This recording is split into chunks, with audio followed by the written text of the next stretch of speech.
everyone, this is my check-in on Peekaboo, which has become a casting storage container for me as I prepare to put all these castings out to the garden for the fall.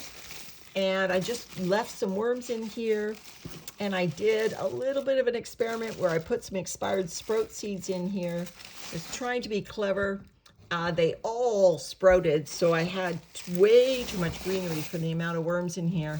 So I just finished filming Eat My Shorts, because what I did is I pulled most of the living green sprouts out of here and moved them over to Eat My Shorts.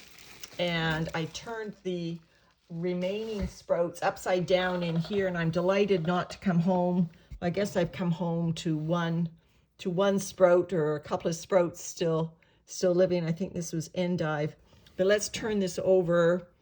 These are castings, but I know there are worms in there, and there's a worm right up at the surface, so that tells me that they were up feeding on the, there's another one. They were up feeding on the sprouts that I couldn't pick out of here individually. Now there will be wisps that are hatching in here, cocoons that are hatching. So that's why I thought, oh, if a few sprouts make it, this would be great gentle feeding. I didn't realize that thousands of seeds would sprout. Those were expired seeds that I couldn't get to sprout in my conventional sprouting containers. But yeah, look at, oh, there's an adult worm in here. So I've definitely got worms that I missed when I sifted out my castings, so and baited out my castings. So there are worms in here. So I think what I will do, I'm not going to feed them again. They got enough in those sprouts. These castings are quite compressed. I'm really only going down the top third. I'm going down about 4 or 5 inches with my hand here, which is only about the top third of this container. And so I'm fluffing the top. Just wanted to make sure that the sprouts hadn't gone south in terms of going rotten or anything. But there is no sign of rotting food in here, rotting sprouts. The worms that are in here, and they're more than I thought. When I was looking in this castings bin going, oh, look at all these sprouts, are there worms in here to support this amount of green? And I didn't think there was, but now that I see them all at the top, they came up and they found the sprouts and they've eaten them. Good. All right, so I'm gonna prepare a bait cup for this castings container, because this was what I did when I was going away. I amalgamated several of the castings into here, and they were at various levels of completion, which again isn't ideal. You can see there are, just buried a piece of avocado there. Some of these castings totally finished, some of them probably still a bit of cardboard left, but that's okay because there were worms in here, and you can see there are I've probably seen several dozen, which means there's probably a couple of hundred.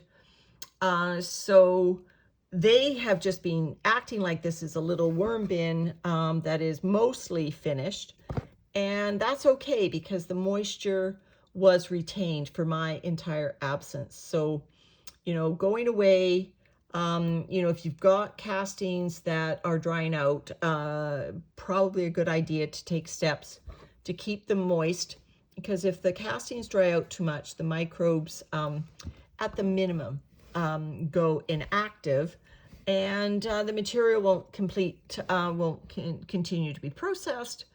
Now, when you re-wet it, yeah, probably a lot of the microbes will come back, but how can you guarantee that? So it's best to just not let your castings dry out, and certainly, so if you're storing castings, that's why it's always a good idea to check in on them every few weeks.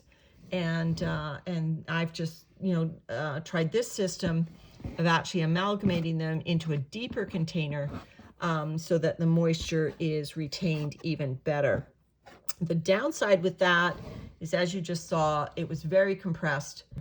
All right, so I'm going to prepare a bait cup, and I will be right back. Been following my buy the book bin. This is my experimental bait cup with the holes right at the very bottom. That will do just fine. I don't need to sink this in a great distance. I've just got some newspaper in the bottom, and then I'm just going to drop on top of that one of these pumpkin pucks. There, that is canned, unsweetened pumpkin right there. So I've pushed that down. It'll probably start oozing out those holes. And then I'll just put some newspaper right on top. That will not only keep critters out of the bait cup, but it will also darken the bait area so that the worms feel comfortable moving into the bait cup. So I put another row of holes a bit further up, and so the worms will be able to find it at a variety of depths. And it's pumpkin. How hard does it have to be? It's like pumpkin spice for humans. Everybody congregates on the outlets with pumpkin spice. Well, I think the worms love pumpkin just as much as we do.